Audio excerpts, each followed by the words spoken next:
High above the bustling streets of Rio de Janeiro, a figure stands watch. Bathed in the golden light of the Brazilian sun, Christ the Redeemer is more than just a statue, it's a symbol. With arms outstretched, it embraces the city below. This is Rio's protector, a beacon of hope, a testament to faith.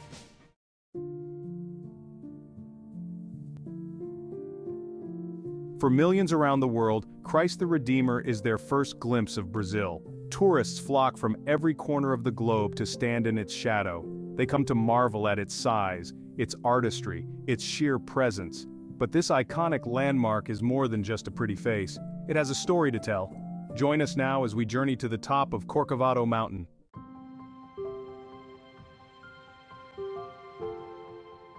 Our story begins in the mid-1800s with a priest named Father Pedro Maria Boss. Father Boss was a man of deep faith and grand vision. He dreamed of a colossal statue, a beacon of faith that would stand atop Corcovado Mountain. This statue, he believed, would be a symbol of protection and inspiration for the people of Rio. However, Father Boss's vision was ahead of its time. The year was 1859, and Brazil was a nation in its infancy. The resources, the technology, the sheer scale of his idea seemed insurmountable. Undeterred, Father Boss shared his dream. Years passed, and Father Boss's dream remained just that, a dream.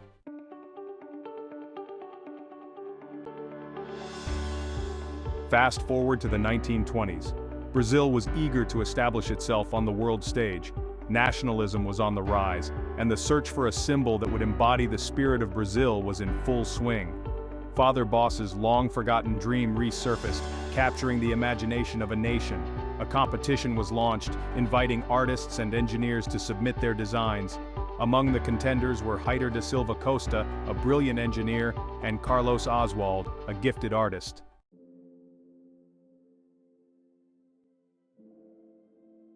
The challenges facing Silva Costa were monumental. Corcovado Mountain presented a formidable construction site. Transporting materials and workers up the mountain was a logistical nightmare. Silva Costa devised a system of inclined planes, cable cars, and scaffolding. He opted for a reinforced concrete frame for stability. Workers toiled tirelessly, suspended hundreds of feet in the air. Piece by piece, the statue began to take shape against the Rio sky.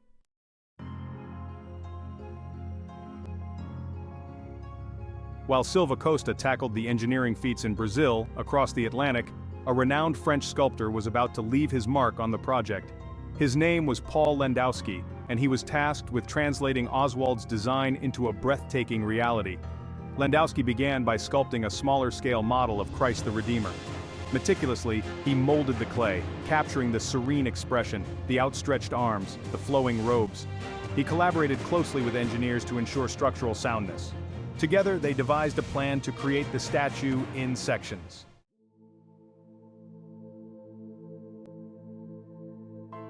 The chosen material was soapstone, prized for its resistance to erosion and its ability to be carved into intricate details. Landowski and his team selected a quarry in France renowned for the quality of its soapstone. Massive blocks of this stone were extracted, carefully cut, and transported to Landowski's studio. There, skilled artisans began the painstaking process of transforming the raw stone into the individual pieces of Christ the Redeemer. Once completed, these pieces were packed into crates and embarked on a journey across the Atlantic Ocean. It was a voyage filled with anticipation, a tangible symbol of the collaboration between two nations.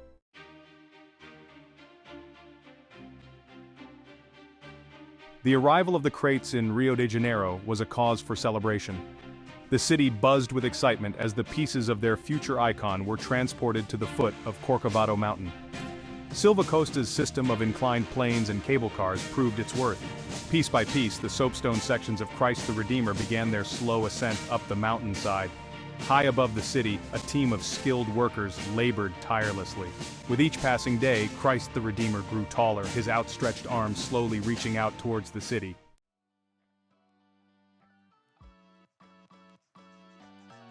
Now you might be wondering, why soapstone? Soapstone has some pretty amazing properties that made it perfect for the job. First and foremost, soapstone is incredibly durable. It's resistant to weathering and erosion. Rio de Janeiro is a tropical paradise, but that paradise comes with a price, humidity, and a fair share of rain. Soapstone, however, laughs in the face of humidity. It's non-porous, meaning it doesn't absorb water. In short, it was the perfect material to keep Christ the Redeemer looking fresh and fabulous for generations to come.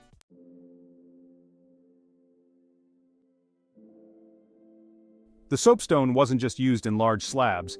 The outer layer of Christ the Redeemer is actually a giant mosaic. Millions of small, triangular soapstone tiles cover the entire surface of the statue. Each tile was carefully cut to size and shape, then painstakingly applied to the statue's concrete frame. This mosaic technique wasn't just about aesthetics, it also served a practical purpose.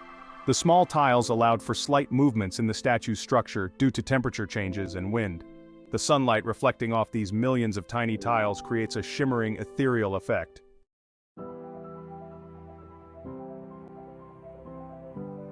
Over the decades, Christ the Redeemer has weathered its fair share of storms, lightning strikes, strong winds, torrential downpours. This iconic statue has seen it all, and yet it still stands tall, a testament to the durability of soapstone and the ingenuity of its creators. Regular maintenance is crucial.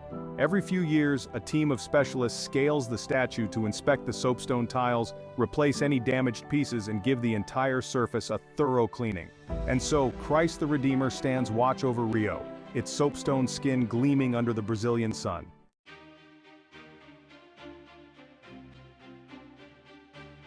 When they say Christ the Redeemer is big, they mean it.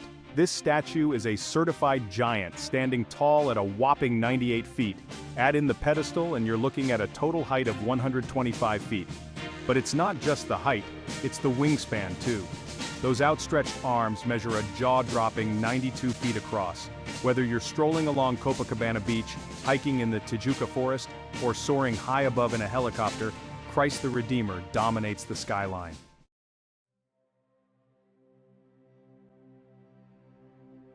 Let's talk about those arms for a moment, shall we? They're not just long, they're iconic. Those outstretched arms are what make Christ the Redeemer instantly recognizable around the world. They're a universal symbol of peace, welcome, and unconditional love. Stand beneath those arms and you can't help but feel a sense of awe and humility. It's as if Christ himself is embracing not just the city of Rio, but the entire world. Carlos Oswald, the mastermind behind the statue's design, wanted to create a figure that exuded compassion and serenity.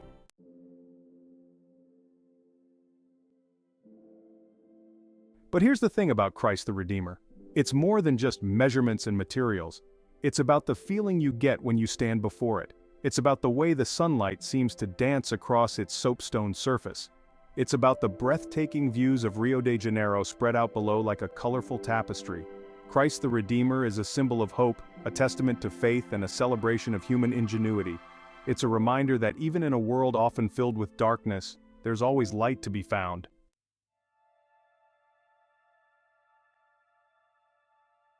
Imagine this. You're in Rio de Janeiro, and a tropical thunderstorm rolls in. The sky turns a dramatic shade of gray, and the wind whips through the city. Rain lashes down, and then, boom! A blinding flash of lightning illuminates the sky, and there, standing tall amidst the chaos, is Christ the Redeemer, seemingly unfazed by nature's fury.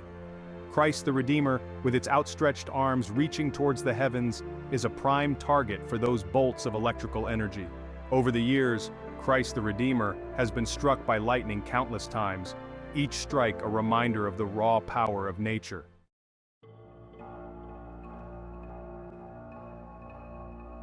Now you might be thinking, doesn't that damage the statue? And the answer is, well, yes, sometimes it does. Over the years, lightning strikes have chipped away at the soapstone, leaving small scars on the statue's surface.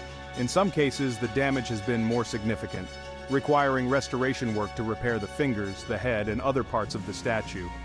One particularly dramatic strike in 2014 made headlines around the world.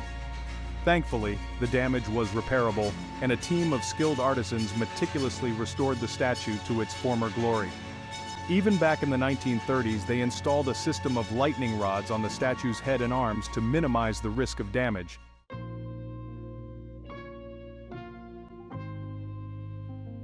Of course, technology has come a long way since the 1930s. Today, Christ the Redeemer is protected by a state-of-the-art lightning protection system. This system includes multiple lightning rods strategically placed on the statue, along with a network of surge protectors and grounding conductors. It's a sophisticated system designed to provide the best possible protection against even the most powerful lightning strikes. But it's not just about technology, it's about people too. A dedicated team of engineers and technicians regularly inspects and maintains the lightning protection system, ensuring it's always in tip-top shape. They're the unsung heroes, the guardians of this iconic monument, working tirelessly behind the scenes to keep Christ the Redeemer safe from harm. And so, despite the occasional lightning strike, Christ the Redeemer continues to stand tall, a beacon of hope and a testament to the enduring power of human spirit.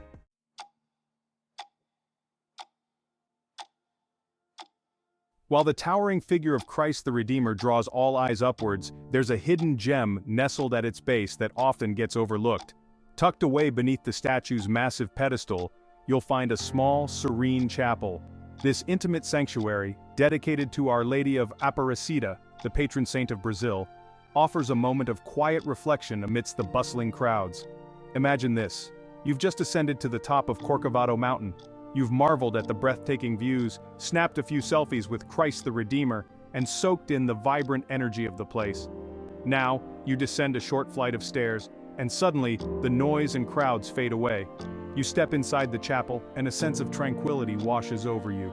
Soft light filters through stained glass windows, casting colorful patterns on the walls. The air is cool and quiet, scented with incense and the faint whisper of prayers. It's a world away from the hustle and bustle just outside.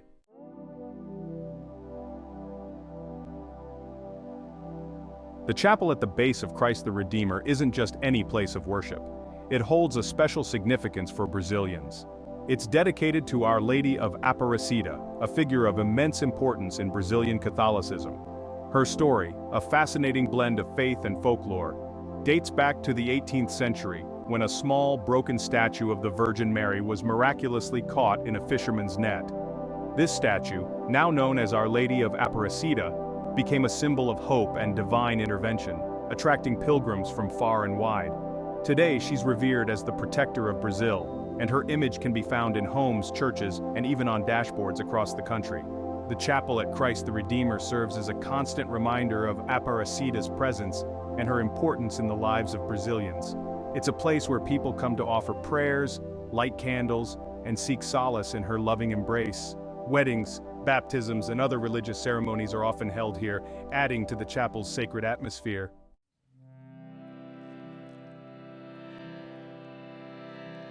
It's fascinating to see how the chapel at the base of Christ the Redeemer seamlessly blends faith and tourism. For many visitors, it's a place to pause and reflect on the spiritual significance of the statue above. Even those who don't identify as Catholic often find themselves drawn to the chapel's peaceful ambiance. There's something undeniably moving about witnessing people from all walks of life, from devout Catholics to curious tourists, united in a moment of quiet contemplation. It's a reminder that regardless of our backgrounds or beliefs, we all share a common humanity, a capacity for awe and wonder, and a yearning for something bigger than ourselves. The chapel at the base of Christ the Redeemer is a hidden gem, a sanctuary within a sanctuary. It's a place where faith and tourism intersect, where the grandeur of the statue above meets the intimacy of a quiet prayer.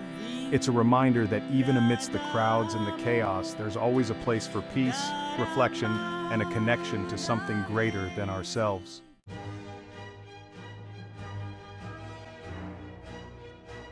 We've talked about the history, the engineering, and the lightning strikes, but why is it one of the 7 wonders of the world? What makes it so special? It's a stunning statue. The sheer scale is impressive, the setting is breathtaking, but there's more to it. It's a symbol, an icon, a testament to the human spirit. But Christ the Redeemer's impact extends far beyond Brazil's borders. It's become a global icon, instantly recognizable around the world. People from all walks of life flock to Rio de Janeiro to see this statue. It's been featured in countless movies, TV shows, songs, and works of art.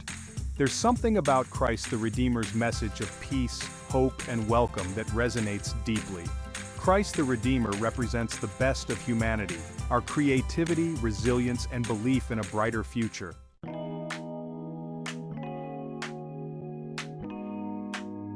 So there you have it, explorers. We've journeyed to the top of Corcovado Mountain and uncovered the secrets that make Christ the Redeemer a true wonder of the world.